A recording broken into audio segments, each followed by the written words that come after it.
What's up, guys? This is Khadijah, the Freckle Face Killer, and I'm here with a Raising Kanan review, Season 1, Episode 5. So, this was a decent episode. It was jam-packed. There was some funny moments as well. So, well, funny moments to me. We're going to get right into it. So, the episode starts off with Kanan getting dressed for school, with Brand New being Slow Down playing in the background. That's a big song back then. So when Kanan comes downstairs for breakfast, Rock confronts him about the blood on his shirt. She already knew what happened. She was just waiting for him to come clean about it. So she been sitting on this information. She already know that Satch house got hit. She already put two and two together that he was at the Satch house since she know that someone got shot there. So she just put this shit together. She was waiting for him to confess. He sat back and lied and said that Scratch owed him some money. Okay. And he went there to pick it up, and that's when it happened. Some bullshit. That's a whole fucking lie. That was not what happened. And so Malcolm and his partner Linda go to the Stash house, which is a crime scene now, and they was basically in and out. They was just looking throughout the house, and Malcolm says, no victim, no crime. So they leave.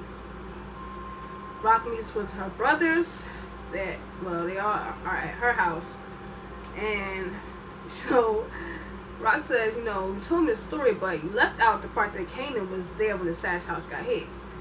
Marvin over here acting like he's Soldier Boy, telling someone, I was in the Black Rainbow. Went over here, and bow, pow, pow, pow, went over there, and I knew he was. Like, some extra ass shit, like, just dramatic. And like, oh, okay, whatever. And, Rock just dug in Marvin's ass. Like, I don't even know if I can remember all the shit that she said to the man. She was like, the Stash house gets robbed, and my son was there. That's a packed day, especially even for your ass. I was like, God damn, like, saying how, keep fucking up, and Lulu basically co-signs, like, he didn't disagree. But I didn't noticing that although Marvin is a fuck up, they keep giving Marvin tasks to do. So I'm like, is he a fuck up or is he not a fuck up? Why y'all keep putting him on shit if y'all think he a fuck up? Lulu's just walking around looking pretty. So I'm like, why y'all give this shit to Lulu then? If y'all feel like Marvin keep fucking up, like, it's not making no sense. And he was like, clean this shit up. I'm tired of cleaning up y'all fucking messes and all this other shit. And then that's when Symphony, Kanan is still in Symphony's class. I guess it was like the last day of his class. And they like build a small model of the Brooklyn Bridge. And Symphony tells Kanan how attention to detail he is. That's going to pay off, in life. And, he tells Kanan a story about how the Brooklyn Bridge was a way for white people to go to the airport and avoid going into the hood to get to the airport. And he was just gave him his number, like, if you need to call me about anything, just to hang out or just anything, here's my number. And Kanan says to Symphony, you really do like my mom. And he was like, yeah. I was like, okay, cool. Like, he's starting to warm up to him. And so Lulu and Marvin leaves Rock's house. So Marvin says, we spent all these years trying to get out of the projects. She's trying to put us back in the projects. Not really understanding why she's doing what she's doing with the projects. Then out the blue, Lulu just say, you ever wonder why you got sent upstate or some shit? He was like, saying if you would have kept better secrets back in the day, you wouldn't have did that bid up in Elmira. It's just out the fucking blue. And Marvin said, I was set up. And he was like, and Lulu said, listen, it's not all about you no more. we all involved in this, and I ain't going to jail or dying over your fuck ups. And they just go back and forth. And he was like, you think I know what you're doing? Oliver Crown commercials, acting like you a fake ass Quincy Jones. And I stopped Lulu in his tracks, like, oh, bitch. You know, he turned around. And they was just going back and forth. And then said, Marvin said, the next song you gonna be singing is this Puerto Rock nigga, fuck my bitch. And Lulu went back and said, well, at least a New York Nick then fuck my wife and then fuck my baby mother and then turn her out to the whole Nick team. I was like, God damn. I was like, is Jukebox mother a hoe? Like, what the fuck? She's like, she got turned out by the whole Nick team. I'm like, what the hell is this? Like, what is this girl? And I'm just like, whoa, like, what is that? So they start fucking fighting. They get to fighting outside on the ground. Like two old men fighting all these coats and shit. Then the fight scene was so dry. Like, it was just not all that. Then the cops tell them, like, to basically cut it out. And they stopped. And they all huffing and puffing and shit, going back to their car. And this part was so funny. I know why it was so funny. Marvin had the damnedest time trying to light that cigarette. That cigarette was not lighting for shit. That shit was so funny. He was steady flicking it. That shit was not lighting. I was like, I couldn't have got that man a big lighter to light that motherfucker with one flick. That shit was not working. So Malcolm goes to the doctor and come to find out his family members that tried to help him were not a match. So she was saying, you know, you're gonna need to stop. Basically say, better care yourself, stop smoking, eat better, diet, all that other shit. And so he like, so are you basically telling me to get my affairs in order? And she like, you know, if it comes to that, we'll basically let you know. So, Famous, Kanan, and Jukeboxes at the corner store, you know, the bodega where they got the stash at, although the kids don't know that. They get snacks, whatever. Famous looking at the magazines without reading them. And then, you know, as they're looking at like the Playboy magazines, the girls is on the cover. So, Jukeboxes goes to say, you know, it gets to the conversation about how she's saying, you know, I know what I want, and I know how to please people too. So basically, she was like, unlike y'all, I actually got some. And then Famous assuming that it's a dude. He like, what nigga you let hit? I've been trying to hit since the 5th grade. And then Kane like, nigga, this is my cousin. Why are you talking to her like that? Like, bro, like, some respect. She said, fuck that. I've been trying to get that since the 5th grade. Who you let hit? Although Kanan knows that she's gay, Famous still think a dude hit. So, you know, she like, basically like, none of your business. So as they going to pay, Jukebox was like, Kenny, like, you know, you heard anything about, you know, what happened at the stash house? Trying to keep it on the low. And he like, nah, I got my suspicions though. And Juke say, you know, I think it might be a girl.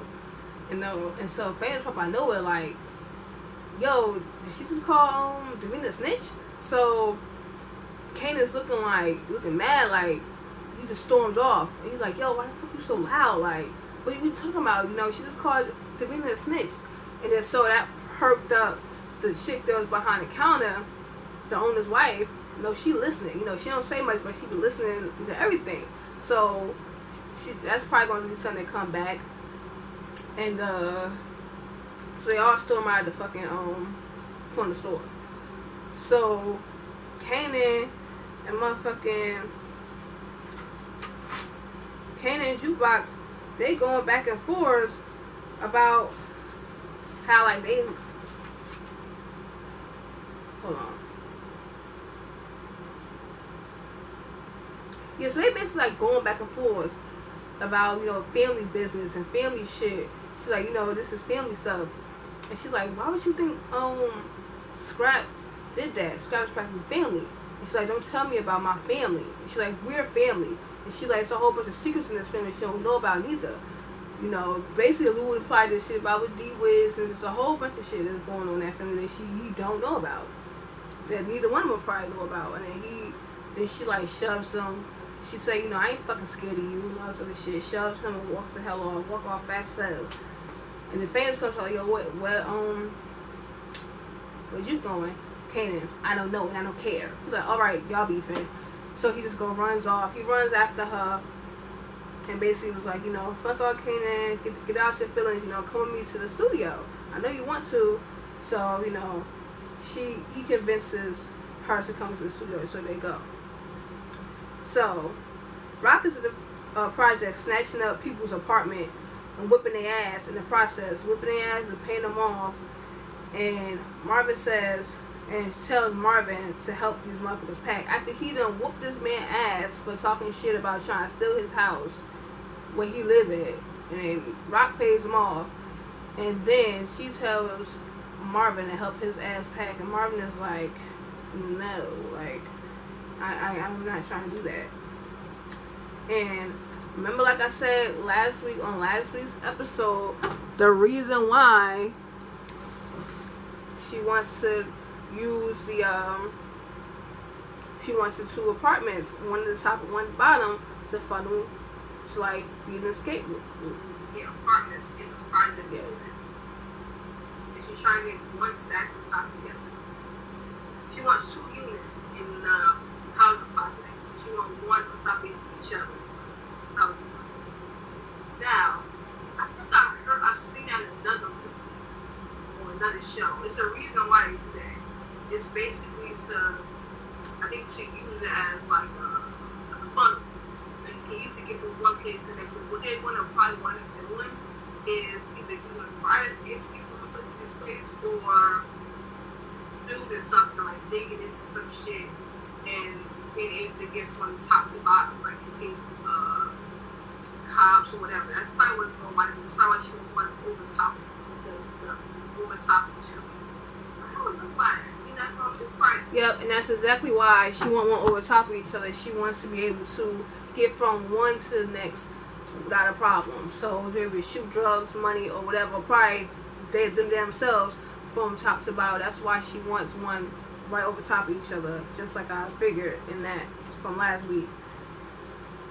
And so once Kanan and Jukebox get into their little tiff, he goes storming in the house to go get his gun because he want to go meet up with Scrappy. So as he's about to reach for his gun, his mother comes in. And, she's like, I know I was being hard on you and all this other shit, but, not everyone starts at the top. You can't start off being Tony Montana. And he like, well, everybody's over here telling me what I don't know what I'm doing, but ain't nobody showing me how to do shit. So she like, show me how to cook. And she's like, what the fuck? It's like, you definitely is my son because you ain't about to wait for nobody to give you nothing and say you gonna do it when you want to do it. So she like, where you going? Why you storming this house so fast for? She said, he's like, oh, I came to get some coins for the arcade. She's like, okay, let's go, I'm gonna take you. So she going to drop him off at the arcade, and Malcolm is tailing her. But when he get out the car, Kenny gets out the car and he goes to the arcade and sneaks like he was gonna go in there. When she left, he went a different direction to go try to find Scrap. And that's when Malcolm said, let's stay on the kid. So he explains to Linda how he comes from hustler royalty. His father is basically up there with the Frank Lucases and the Nicky Bonds, and he's basically the prince of the South Side. So they follow him. Okay, let me try to do my acting, because this is my favorite scene of this episode, that fight between Scrappy and Kanan. Let me try to see if I can pull this off. Hold on. Okay, so Scrap pull up on Kanan pull up on Scrap. He playing dice. Kanan, I thought you were sick. Scrap, why you thinking about me at all, nigga? Kanan, you heard what happened? Yo, don't you got errands to run for your mom?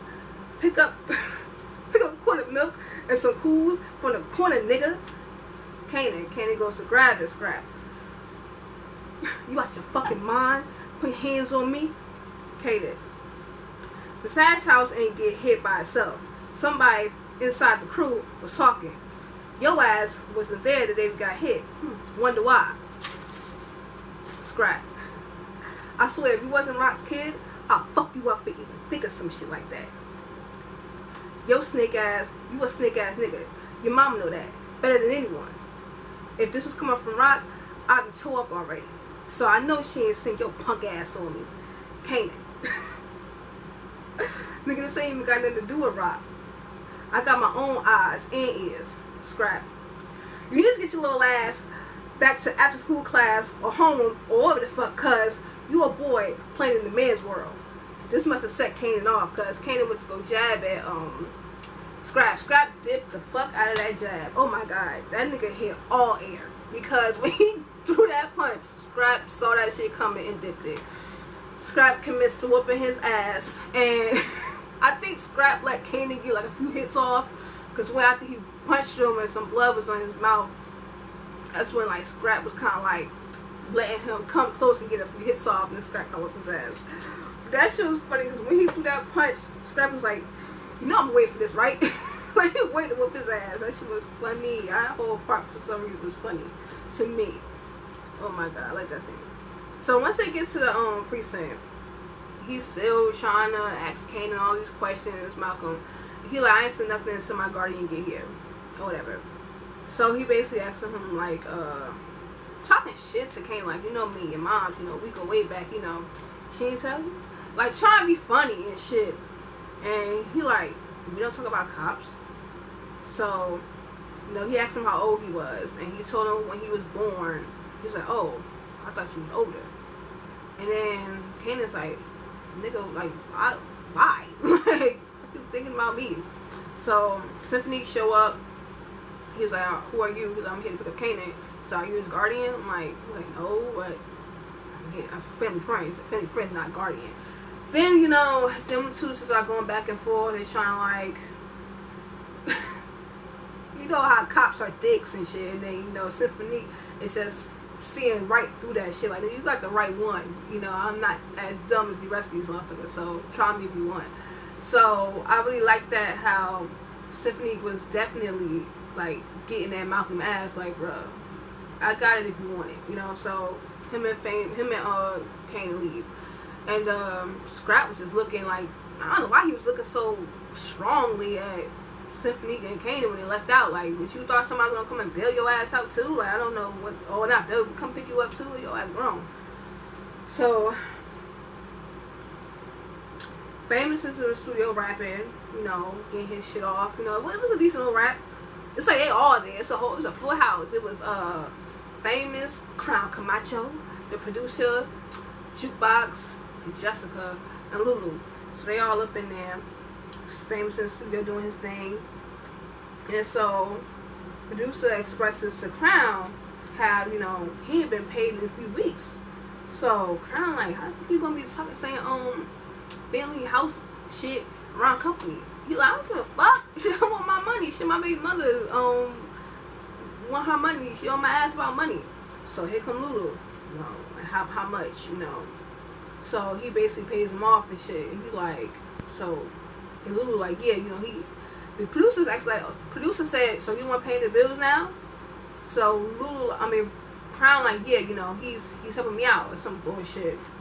So he basically pays him off, and then the producer said, yeah, the guys around the corner, these guys don't get paid either.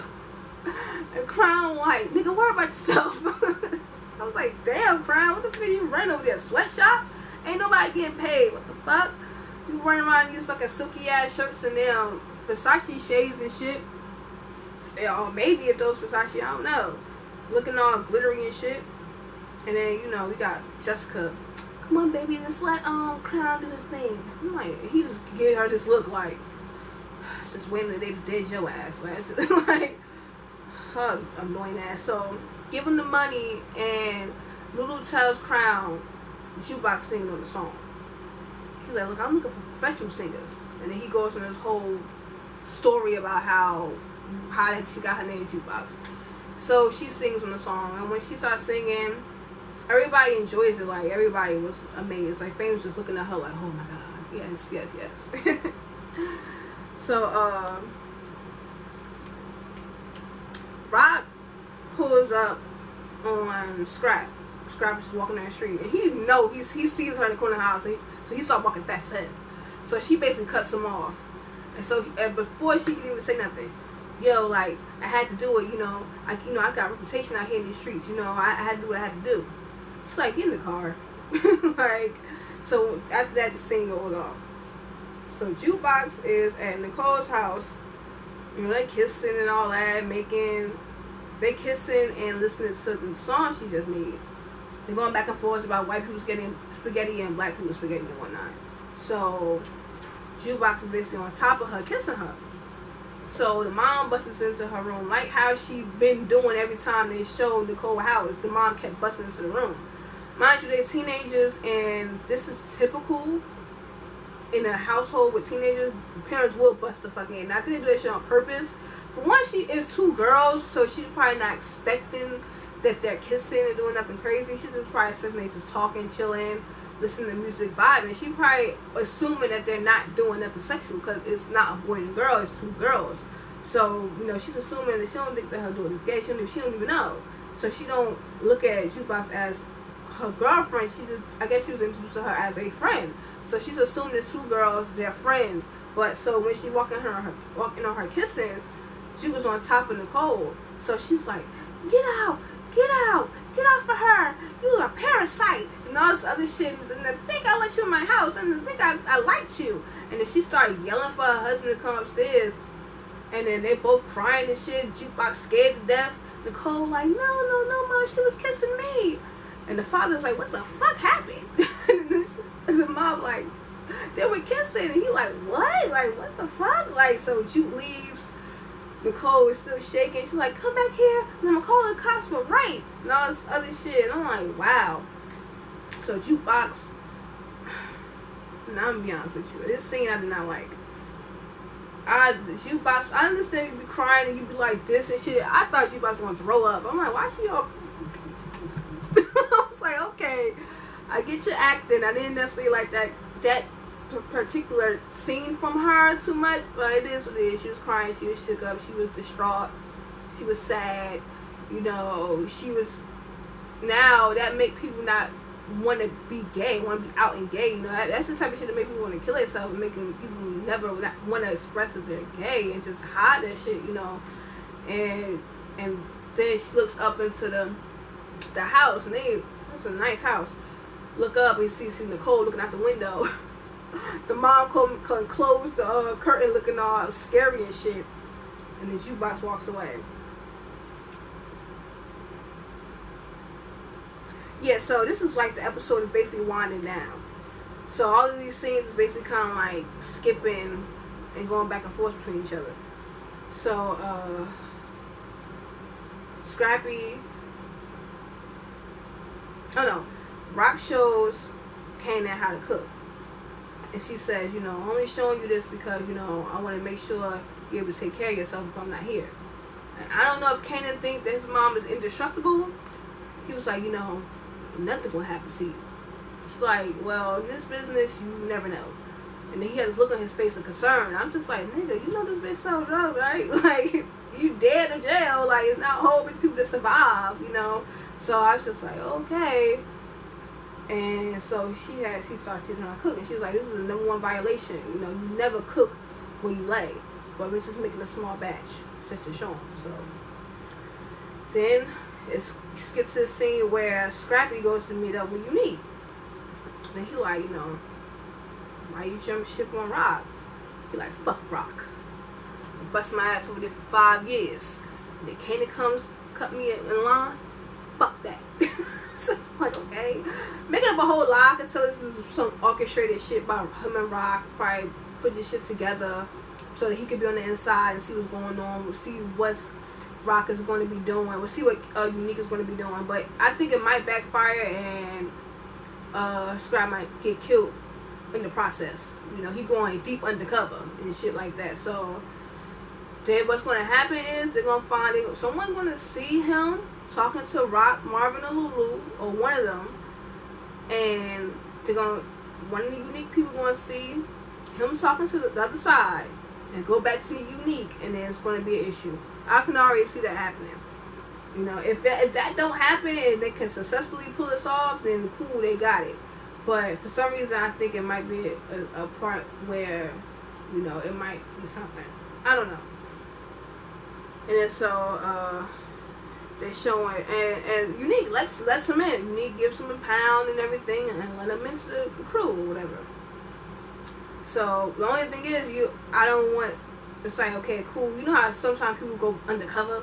They start to kind of like the motherfuckers that they're around, and they start to like defend and help. So I hope it's not a situation where Scrap kind of like starts to like Unique and starts to like the people, and to the point where he kind of feels the type of way about, you know, like he can't go through with it. So hopefully that doesn't happen. So Marvin is in the projects getting things together in there. It skips to him. This is the part that keep throwing me off. Marvin over here doing work in the projects, trying to get shit together. Skip to a scene where Lulu over here fucking Jessica. Like, what the like? But Marvin is the fuck up, which I keep giving him tasks. Where Lulu is over here dosey doing and just looking cute. Like, all Lulu did was kill D-Wiz. That was all. Like, what other task have they gave Lulu besides killing D-Wiz? Like, what the fuck? Marvin, I think he got a situation with the with that bar that club, selling drugs out of that. I think that was some type of situation he had going over there. Him and Rock. And then, oh, I need to move to Sash house. Cool. It's like y'all keep, and then now she put him on the projects. You keep giving him tasks with saying he's a fuck up. Meanwhile, Lulu every time you turn around, he in the fucking studio. So I'm not understanding why they keep giving him shit to do, but he's fucking up doing it. It's throwing me off. And so Malcolm Cole comes by Rock's house, expressing to her about how, you know, when Def Con went to jail, you know, it was before Kanan was born. So basically saying that the months don't add up. And I checked and there wasn't no consequent visits. And, you know, when I see you pushing stroller back 3 years back, actually how old he was, and you say he was a year older. You know, I knew in my heart that, you know, that I think Kanan's my son. You know, all this other shit. And the Rockets was before telling him, like, you know, don't come back around here no more. Like, you know, stay away from Kanan and all this other shit. So, come to find out that Malcolm might be Kanan's son. I was wondering why they kind of like, why they was the way they were. They seemed like they knew each other. Like, I thought they just knew each other from being a local fucking cop, being on Rock ass, but they know each other from back in the day. Like, they used to mess around with each other. It's also giving me All American when Spencer's mom was fucking with the coach. So, and from back in the day, and they ain't nobody know until like deep into the season. You know what I'm saying? Like, it gives me that, like, bro, like, ain't nobody even know they was fucking around. I mean, it's like it was just coach coming to see a player, come to find out they used to go to high school together. They was high school sweethearts. They was fucking around. You know what I'm saying? Like, not high school sweethearts, but they had messed around it at one point. So it was giving me, when I seen that part, I was like, this is some All-American shit. So they been knew each other. They been had a past, and they over here acting like they hardly even fucking rock with each other like that. So we're gonna see how this gonna go in the future. But I don't know who's gonna slip up and say something. I don't know how it's gonna work. That's another secret that his mom gonna hold back from him. So D-Wiz situation, if he ain't done got the motherfucking Malcolm being his father and Def Con not, motherfucking Jukebox and her mom situation. I don't know what other damn secrets and covering ups and shit that we need to know with this family, but they asked us, they got a whole bunch of things they be trying to cover up, so we shall see. Later in the season, but this episode was pretty decent. You know, I enjoyed it, especially the Kanan and Scrappy fight. That scene was the funniest. Like, that was my scene right there. I should go back and watch that shit again. Alright guys, thanks for watching. Make sure you guys like, comment, and subscribe. See you next one. Thank you. Bye.